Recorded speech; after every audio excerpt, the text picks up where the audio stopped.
We have added some additional security enhancements into the local backup manager client. So, for instance, to access or launch the local backup manager client on a server or a workstation, you must be a local administrator or administrator equivalent, and that is an enhancement that's been done over the last quarter to 4 months or so. To launch the command line client tool or to launch just localhost 5000 or open the backup manager, you have to be an administrator. If you would like, you can also add additional GUI password capability to that UI so that you're prompted for a password on login.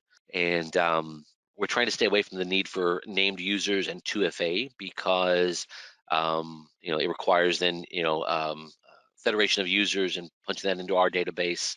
It is a much more complex structure. We have created a local user account, however.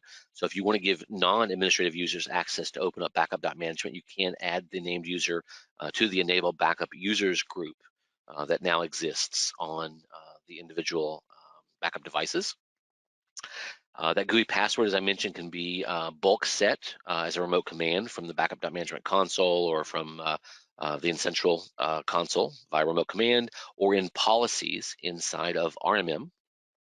And then I have PowerShell scripts that can do it in bulk for you as well. If you're using profiles are locked or controlled via the backup.management user interface, so that way users can't make selection changes and change schedules and things of that nature.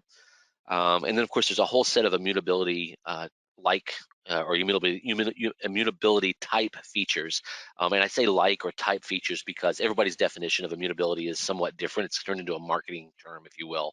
So I don't want to say, oh, we're immutable. I want to give you the reasons of why we consider ourselves immutable.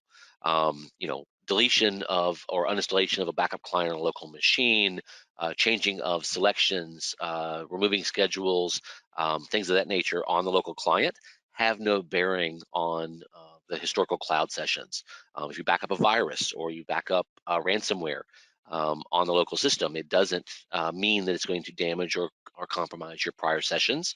Even the speed vault itself is smart enough. If it were to be compromised, it won't sync the data up to the cloud. Although we do still recommend you utilize speed vaults on NAS-based devices versus just direct attached storage.